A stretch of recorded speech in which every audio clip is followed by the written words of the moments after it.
కొంప కొల్లెరైంది. ఇంకి పెళ్లి సుబ్బి చావుకొచ్చిందంటే ఇదేనేమో. పక్కనోళ్ళు ఇల్లు కట్టుకోవడానికి పునాదులు తీస్తుంటే ఆ దెబ్బకి పక్కనున్న బిల్డింగ్ ఒరిగిపోయింది. అగ్గి పెట్టేంత స్థలంలో అంతస్తులపై అంతస్తులు కట్టేయడంతో బిల్డింగ్ పేకమేడలా మారిపోయింది. పక్కనున్న స్థలంలో గుంత తవ్వగానే భవనం ఒరిగిపోయింది. ఇప్పుడు ఆ బిల్డింగ్ ను కూల్చేయడానికి రెడీ అయిపోయారు అధికారులు. దానికి సంబంధించిన బ్రేకింగ్ వార్తలోకి వెళ్ళిపోదాం. హైదరాబాద్ గచ్చిబౌలి సిద్దిక్ నగర్ లో టెన్షన్ వాతావరణం కొనసాగుతోంది. పక్కకు ఒరిగిన 5 అంతస్తుల భవనాన్ని కూల్చేయడానికి చర్యలు చేపడుతున్నట్టుగా తెలుస్తోంది. మరి కాసేపట్లోనే భవనాన్ని పూర్తిగా కూల్చేయబోతున్నారు అధికారులు. ముందు జాగ్రత్త చర్యల్లో భాగంగా గుంతని పూడ్చే పని అయితే చేపట్టారు. బిల్డింగ్ చుట్టూ ఉండే ఇళ్లను కూడా ఖాళీ చేస్తున్నారు అధికారులు.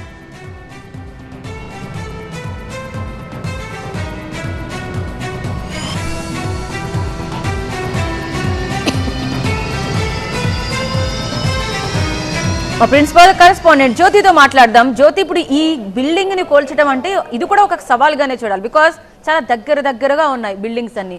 ఒకవేళ ఇది అటు ఇటు ఏమైనా అయితే పక్క బిల్డింగ్లు కూడా డ్యామేజ్ అయ్యే అవకాశం ఉంటుంది. అంటే ఇప్పుడు ఆ ప్రాసెస్ అంతా ఎలా చేయాలని చూస్తున్నారు?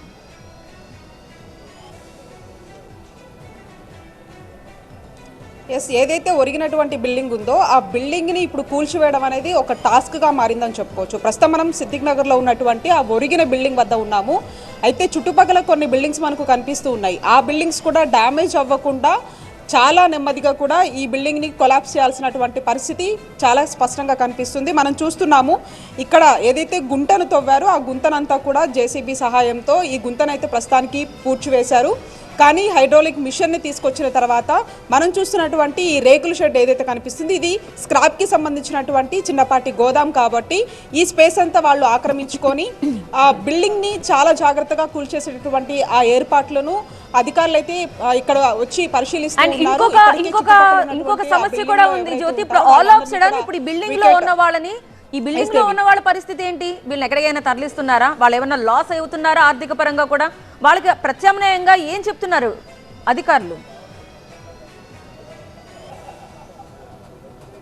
చుట్టుపక్కల ఉన్నటువంటి ఆ బిల్డింగ్స్ వాళ్ళైతే ఇక్కడ ఉన్నటువంటి కొంత రిలేటివ్స్ వాళ్ళ ఇంటికి, అంతేకాకుండా పక్కన వేరే షెల్టర్ తీసుకొని ఉన్నటువంటి పరిస్థితి. ఎందుకంటే ఈ బిల్డింగ్ని కూల్చేటటువంటి క్రమంలో చుట్టుపక్కల చాలా వరకు స్పేస్ తక్కువగా ఉంది కాబట్టి వాళ్ళని ముందుగానే వేరే ప్రదేశానికి, అంటే వాళ్ళ సంబంధిత బంధువులకి కొంతమంది వెళ్తే కొంతమందికి ఆ వేరే ప్లేస్లో కూడా వాళ్ళు మాట్లాడి షెల్టర్ ఇప్పించినట్టుగా కూడా తెలుస్తుంది. ఈ నేపథ్యంలో ఇక్కడ ఉన్నటువంటి మనం ఏదైతే కూల్చేసేటటువంటి బిల్డింగ్కి సంబంధించి లోపల చాలా వరకు సామాన్లు ఉన్నాయి, ఎక్కడికెక్కడ వస్తువులన్నీ అక్కడ వదిలేసి వచ్చారు.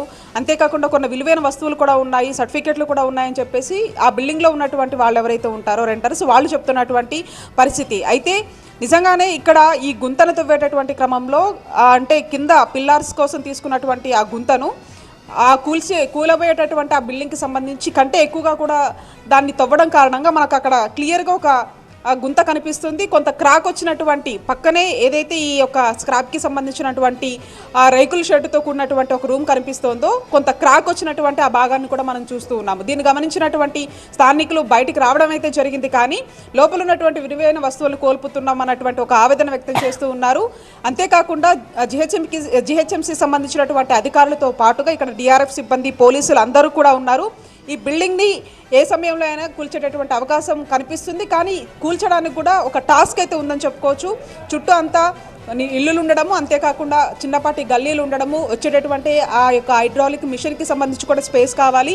ఈ నేపథ్యంలో చాలా జాగ్రత్తలు తీసుకుంటూ చుట్టుపక్కల వాళ్ళని అప్రమత్తం చేసుకుంటూ అధికారులు మాత్రం ఈ బిల్డింగ్ని కూల్చే దిశగా మాత్రం ఆలోచిస్తూ ఉన్నారు. Right, thank you so much Jyothi. మరిన్ని వివరాల కోసం మళ్ళీ కాంటాక్ట్ చేస్తాం. రైట్, ఇప్పుడు మీరు చూస్తున్న ఈ బిల్డింగ్ G+4 చాలా స్పష్టంగా కనిపిస్తుంది. కానీ తక్కువ స్పేస్లో G+4 కట్టారు. అయితే సాధారణంగా G+2కి మాత్రమే అనుమతి ఉంటుంది. మనకి G+4లో ఒకవేళ వాళ్ళు ఏమైనా ట్యాక్స్ కట్టారేమో తెలియదు. కానీ ప్రస్తుతానికి బిల్డింగ్ అయితే మాత్రం నాణ్యతా లోపమా లేకపోతే పక్క బిల్డింగ్ వాళ్ళు ఎక్కువగా పరిమితికి మించి గుంతను తవ్వడం వల్ల ఆ ఎఫెక్ట్ ఈ బిల్డింగ్ మీద పడిందో కానీ ఇప్పుడు దీని ప్రభావం మాత్రం అందులో ఉన్న వాళ్ళపై పడింది. మీరు చూస్తున్నారా, మనకి డయాగ్నల్గా కనిపిస్తోంది, స్లైట్లీ మనకి డయాగ్నల్గా కనిపిస్తోంది. అంటే ఈ బిల్డింగ్ కూలిపోతుంది, ఇందులో ఎటువంటి డౌట్ లేదు. కాకపోతే ముందుగానే గమనించారు కాబట్టి ప్రాణ నష్టం నుంచి వీరంతా బయటపడినట్టే భావించాలి. ఇప్పుడు లోపల ఉన్న వాళ్ళ పరిస్థితి ఏంటి? ఇప్పుడు వాళ్ళు అంటున్నారు బయటకు వచ్చేసారు, కానీ ఇప్పుడు ఒక్కళ్ళన్నా లోపలికి వెళ్ళి తమ విలువైన సామాన్లు తెచ్చుకోవాలనే ఆతృతతో వాళ్ళు ఉన్నారు. కానీ అది మాత్రం వీలు పట్టలేదు. అండ్ ఇప్పుడు ఈ బిల్డింగ్ని కోల్చడం కూడా ఇప్పుడు అధికారులకు ఒక టాస్క్గా మారింది. చూద్దాం ఈ బిల్డింగ్ని పక్క ఉన్న బిల్డింగ్లకు డ్యామేజ్ కాకుండా ఎలా కూలుస్తారు అనేది టీవీ9 స్క్రీన్పై చూద్దాం.